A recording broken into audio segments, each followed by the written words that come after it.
안녕하세요. 이번 영상에서는 건설 산업의 생산성 혁신 방안으로 각광받고 있는 스마트 건설 기술의 활용을 촉진하기 위한 주요 방향에 대해 살펴보겠습니다. 잘 아시다시피 건설 산업 생산성은 지난 20년간 하락과 답보 상태를 거듭해온 결과 제조업은 물론 타 산업과 비교해서도 생산성 수준이 매우 낮은 상황으로 파악됩니다.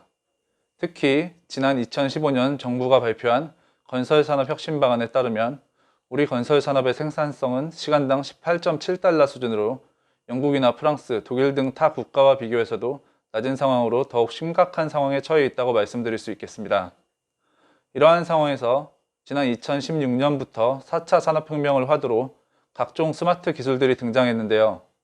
이러한 스마트 기술들은 각 산업 분야의 획기적인 생산성 향상 결과를 가져오면서 건설산업 내에서도 이러한 기술들을 활용하여 생산성을 혁신하기 위한 방안들이 급부상하고 있습니다. 여기서 말하는 스마트 건설 기술을 통한 생산성 혁신이란 기술의 단순 도입을 통해 생산성 향상 효과를 부가적으로 얻어가는 것이 아니라 계획 단계부터 생산성 향상의 관점에서 기술의 적용 계획이나 융복한 방안 등을 마련함으로써 생산성 혁신 효과를 주도적으로 창출해내는 것을 의미합니다. 이미 영국이나 일본, 싱가포르 등 해외 주요국들은 스마트 건설 기술의 도입 및 적용을 위한 각종 정책을 추진 중에 있는 상황입니다.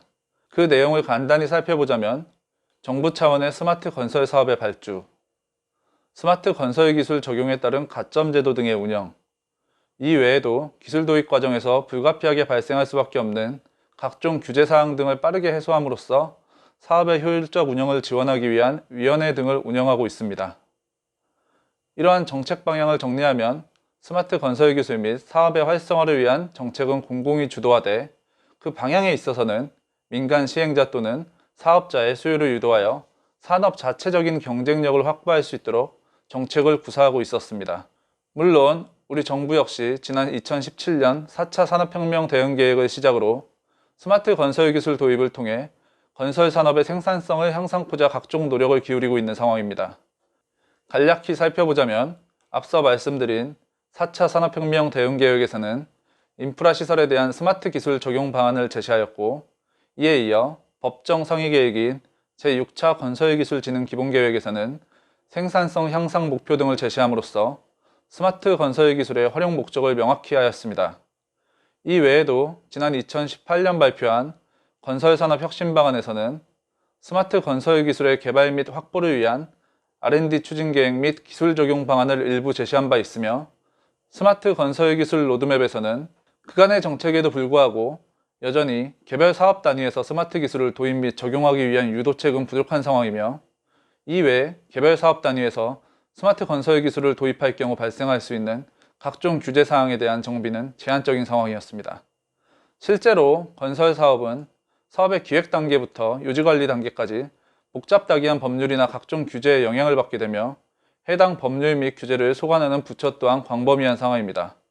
이러한 상황에서 스마트 건설 기술을 건설 사업 내로 원활히 도입하고 산업 내로 정착시키기 위해서는 정부가 추진 중인 스마트 건설 기술에 대한 개발과 함께 앞서 말씀드린 각종 규제 사항을 해소함으로써 스마트 건설 사업에 적합한 사업 수행 환경을 조성해 주어야 할 것입니다. 예를 들자면 스마트 건설 기술 및 사업에 대한 정의부터 시작하여 스마트 건설 사업에 적합한 발주 방식이나 예산 집행 규정, 낙찰자 결정 방식 등을 마련함으로써 스마트 건설 기술의 적용 목표인 생산성을 극대화할 수 있는 사업 수행 환경을 제공해야 할 것입니다.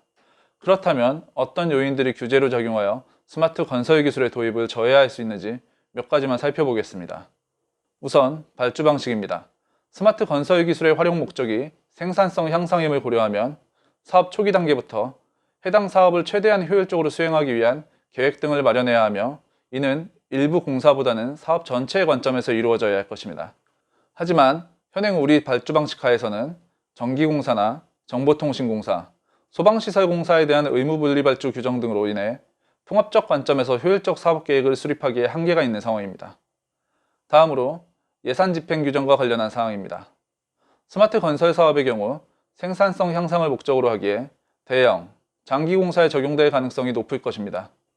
이를 고려한다면 스마트 건설 기술을 활용한 대형, 장기공사의 예산 집행 규정에 있어 장기 계속 계약 방식보다는 총액과 연부액을 사전에 확정함으로써 특정 기간 안에 사업을 완수할 수 있는 계속비 계약 방식으로 사업을 추진하는 것이 바람직할 것입니다. 낙찰자 결정 방식 또한 스마트 건설 사업에 적합한 방안을 고민해 볼 필요가 있습니다.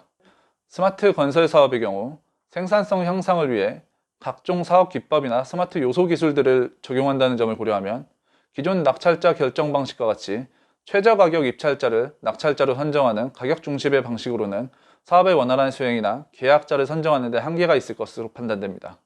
물론 스마트 건설 기술을 활용한 공사기의 절감 효과 또한 생각해 볼 수는 있으나 아직 스마트 건설 기술의 도입 초기이자 도입 촉진을 위한 정책을 시행 중인 만큼 기술 도입 비용을 보전하여 계약자의 기술 활용 및 스마트 건설 사업에 참여를 유도해야 할 것입니다. 또한 스마트 건설 기술을 활용한 사업의 생산성 향상은 비단 공사비 절감이나 공기 단축뿐 아니라 안전이나 품질 분야에 대한 효율성 증진도 포함하기에 기술 도입 시 일방적으로 공사비가 절감될 것이라고 판단하기에는 무리가 있습니다. 이러한 사항 외에도 스마트 건설 기술에 대한 정의를 명확히 함으로써 사업에 참여하는 계약자의 이해도를 높이고 기술 저변의 확대를 유도해야 할 것입니다. 예를 들어 현재 스마트 건설 공사의 발주공사 유형의 경우 설계와 시공 단계 전 과정에 스마트 건설 기술을 적용하려는 경우로 정하고 선정 기준과 검토 항목, 스마트 건설 기술의 주요 대상 기술의 종류를 제시하고는 있지만 향후 스마트 건설 기술의 활용 목적인 생산성 향상과 함께 기술 발전에 따른 확장성까지 고려한다면 기술의 범위를 요소 기술에 한정할 것이 아니라 건설 생산성 향상을 위한 각종 관리 기법이나 생산 방식 등까지 그 대상 범위를 확대해 나갈 필요성이 있습니다. 마찬가지로 스마트 건설 사업의 경우도 생산성 향상을 위한 통합적 접근을 유도하기 위해 현행상 건설산업기본법 등 개별법에서 규정하고 있는 공사의 범위를 넘어 모든 건설공사와 건설기술 용역을 접목한 사업까지 그 대상 범위를 확대할 필요가 있습니다. 마지막으로 지금까지 말씀드린 스마트 건설 사업에 적합한 발주 방식이나 예산 집행 방식, 낙찰자 선정 방식 등을 정하기 위해서는 위원회가 필요할 것입니다. 또한 해당 위원회의 경우 스마트 건설 사업의 원활한 수행을 위해 사업을 수행하는 과정에서 발생하는 각종 규제 요소를 해소해 나가야 할 것입니다. 지금까지 스마트 건설 기술의 활용을 촉진하고 스마트 건설 사업의 원활한 수행을 위해 우리 정부가 나아가야 할 방향에 대해 살펴보았습니다. 우리 건설기업 또한 이러한 스마트 건설 사업의 수행을 위한 준비가 필요한 상황입니다. 우리 기업의 경우 이러한 변화에 대응하기 위해서는 우선적으로 기술 경쟁력을 확보해 나가야 할 것입니다. 그 방안으로는 크게 자체적인 기술 개발을 통해 기술 경쟁력을 확보하는 방식과 기술력을 보유한 기업 또는 스타트업을 인수합병함으로써 특정 스마트 건설 기술을 선점하는 방식을 생각해 볼 수 있습니다. 또한 건설 스타트업과의 지속적인 연계 활동 등을 통해 기술을 발굴하고 현재의 기술 개발 수준 또는 적용 가능성을 명확히 파악하고 있어야 할 것입니다. 마지막으로 산업 차원에서는 정부의 스마트 건설 기술 활성화 정책을 지원하면서 건설 기업들이 스마트 건설 기술에 대한 경쟁력을 확보할 수 있도록 관련 지원 프로그램 등을 마련하는 방안을 고려해 볼 수 있을 것입니다. 감사합니다.